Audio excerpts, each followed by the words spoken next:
स्वागत है आप सभी को आपका अपना YouTube चैनल मैथ मिथिला पे। दोस्तों आज जो हम बताएंगे आपको एक्सरसाइज 8.1 से क्वेश्चन नंबर जो है आपका 3, 4, 5 हो गया था इसमें, और उसका बेसिक मैंने बता दिया था आपको। आज जो हम बताएंगे वो सबसे ज़्यादा परेशान करता है बच्चे को, क्वेश्चन नंबर 6। तो आपको वीडियो के अंत तक बने रहना। अरे वीडियो फेसबुक पे देख रहे हैं तो पेज को फॉलो कर लीजिए, यूट्यूब पे देख रहे हैं तो चैनल को सब्सक्राइब कर लीजिए। देखिए, सबसे ज़्यादा बच्चे को परेशान करने वाला क्वेश्चन यही है कि बच्चे इसमें क्वेश्चन में ज़्यादा घबरा जाते हैं कि हमको सिद्ध कैसे करना है। वीडियो के अंत तक बने रहना, भागना नहीं है आप लोग को। आज हम इस क्वेश्चन को आसानी से सॉल्व करके बताएंगे आपको। देखिए, क्वेश्चन कह रहा है कि यदि कोण ए और कोण बी न्यून कोण है। दोस्तों, हमें पता है कि इस भुजा में, इस त्रिभुज में ए बी सी एक समकोण त्रिभुज है, लेकिन हमें ये क्वेश्चन नहीं कह रहा है। हमें ये कह रहा है कि कोण ए और कोण बी एक न्यून कोण है, तो बी तो यहाँ नहीं होगा, और ये दोनों है न्यून कोण। जबकि हमें क्वेश्चन ही कह दिया है कि ए आपका न्यून कोण होगा और बी आपका न्यून कोण होगा, तो जाहिर सी बात है कि सी आपका क्या होगा, समकोण। ये सीधा एंगल वाला जो भी होगा वो हमेशा क्या होगा, समकोण। इस चीज़ को ध्यान रखना है आपको। तो अब हमको क्वेश्चन ही कह दिया है कि कोण ए और कोण बी एक क्या है, न्यून कोण है ना। तो सी जाहिर सी बात है कि आपका समकोण त्रिभुज हो जाएगा। तो हमें कह रहा है, तो बताइए कि कॉस ए बराबर कॉस बी, तो दिखाइए कोण ए बराबर कोण बी होता है या नहीं, प्रूफ करना है।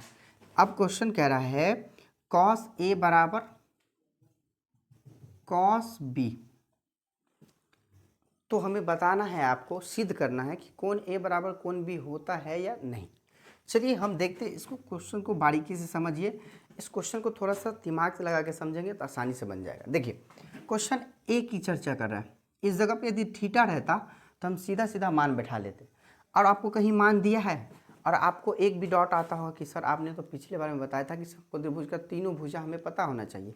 हाँ भाई पता है ना, ये लेके यहाँ से यहाँ तक कौन भुजा है, ए बी भुजा है। यहाँ से यहाँ तक कौन भुजा है, बी सी भुजा है। यहाँ से यहाँ तक कौन भुजा है, ए सी भुजा है ना। तो ये हमें 3 भुजा प्राप्त हो गया।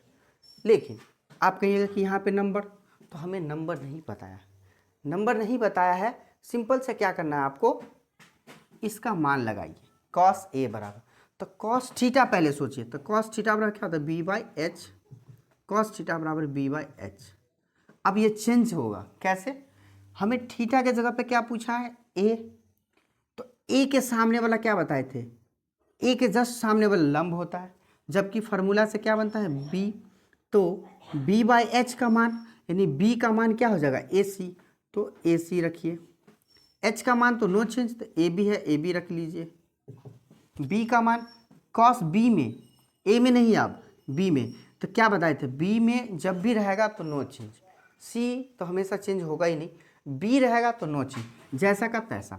कॉस थीटा बी के साथ सामने वाला लंब होगा, और आधार में कौन हो जाएगा, बी सी, और एच में क्या होगा, ए बी।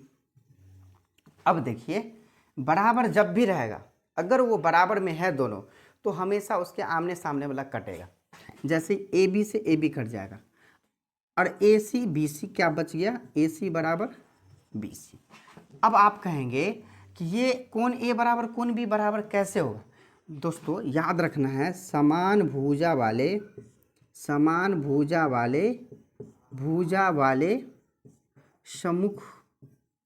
सम्मुख कोण हमेशा बराबर होता है।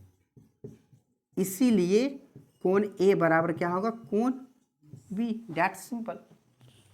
अब बताओ मेरे भाई बहन, समझ में आया। अब बताओ मेरा वीडियो कैसा लगा। अब तो सब्सक्राइब करोगे, नए हो तो चैनल को सब्सक्राइब कर लो, दोस्तों में शेयर कर लो। और ये रहा आपका कोण ए बराबर कोण बी। अब बताओ कि कहाँ परेशानी, और जहाँ परेशानी हो रहा है वहाँ कमेंट करो, मैं ज़रूर बताऊँगा। ये रहा आपका ए सी बराबर बी सी, ए सी बराबर बी सी, ये हमेशा सम्मुख कोण के बराबर होता है। यहाँ तो कोई दिक्कत वीडियो अच्छी लगी हो तो लाइक करके कमेंट कर लीजिए, दोस्तों में शेयर कर दीजिए। फिर